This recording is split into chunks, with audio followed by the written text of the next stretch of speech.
নগদ টাকা দিলেই পাওয়া যাচ্ছে উচ্চ মাধ্যমিকের প্রশ্নপত্র। পেপার প্রতি ৮,০০০ টাকা পেমেন্ট করলে যে প্রশ্নপত্র ছাত্রছাত্রীদের দেওয়া হচ্ছে তা একদম মিলে যাচ্ছে মূল পরীক্ষার প্রশ্নপত্রের সঙ্গে। একদিন বা দুদিন আগে নির্দিষ্ট ব্যক্তিকে অনলাইন পেমেন্ট করলেই সোশ্যাল মিডিয়ার মাধ্যমে ছাত্রছাত্রীদের কাছে চলে আসছে প্রশ্নপত্র। এমনটাই দাবি রায়গঞ্জ শহরের উচ্চ মাধ্যমিক পরীক্ষার্থীদের একাংশের। আর এই প্রশ্নের ফাঁদে পড়েছে রাজ্যের ছাত্রছাত্রীদের একাংশ। এ বিষয়ে শনিবার সন্ধ্যা 7:30 নাগাদ রায়গঞ্জের বেশ কয়েকজন উচ্চ মাধ্যমিক পরীক্ষার্থী রায়গঞ্জ থানায় অভিযোগ জানাতে আসেন।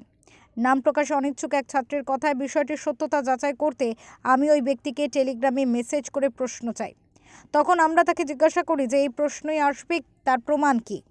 তখন আমাদের ইংরেজির আসল প্রশ্নপত্রের প্রথম পাতার 10 সেকেন্ডের ভিডিও পাঠিয়ে ডিলিট করে দেওয়া হয়। তারপরেই আমরা থানার দ্বারস্থ হই। অন্যদিকে উচ্চ মাধ্যমিক পরীক্ষার উত্তর দিনাজপুর জেলার যুগ্ম আহ্বায়ক সুব্রত সাহা বলেন, এই অভিযোগ একদম ভুয়ো। বাংলা পরীক্ষা নির্বিঘ্নে সম্পন্ন হয়েছে, এরকম কোনো ঘটনাই ঘটেনি। 16 তারিখ থেকে উচ্চ মাধ্যমিক পরীক্ষা শুরু হয়েছে আমাদের জেলাসহ গোটা পশ্চিমবঙ্গে, এবং তারপরে বাংলা পরীক্ষা খুব সুষ্ঠুভাবে সম্পন্ন হয়েছে। আমাদের জেলাতে খুব সুন্দরভাবে ছাত্রছাত্রীরা পরীক্ষা দিয়েছে এবং ছাত্রছাত্রীরা খুশি পরীক্ষা দিয়ে। আজকে 17 তারিখ ভোকেশনাল পরীক্ষা ছিল, সেখানেও ছাত্রছাত্রীরা খুব সুন্দরভাবে পরীক্ষা দিয়েছে। কোনো রকম ধরনের আমাদের জেলাসহ গোটা পশ্চিমবঙ্গে কোনো ধরনের প্রশ্ন ফাঁসের কোনো অভিযোগ নেই। যদি কোনো চক্র এই ধরনের কাজ করে থাকে, সেটা শিক্ষা ব্যবস্থাকে বিভ্রান্ত করার চেষ্টা চলছে।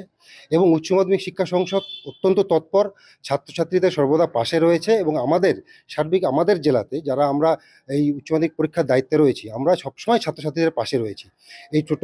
এটা পুরোপুরি ভুয়ো এক তথ্য পরিবেশন হচ্ছে।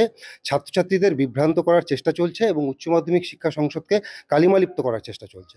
সেক্ষেত্রে যদি এ ধরনের কোনো হয়ে থাকে বা যদি আমি বলবো পুলিশ প্রশাসন যেন আইনানুগ ব্যবস্থা নেয়। ছাত্রছাত্রীদের আশঙ্কা, আগামী পরীক্ষাগুলিতে ঠিক এই ঘটনা ঘটার প্রবল সম্ভাবনা রয়েছে। তাই থানার পরামর্শ মেনে ছাত্রছাত্রীরা কর্ণজোড়ায় সাইবার ক্রাইম থানায় অভিযোগ জানাতে যান। ঘটনার তদন্তে নেমেছে পুলিশ। বিক্রমাদিত্য বিশ্বাসের রিপোর্ট, ওঙ্কার বাংলা।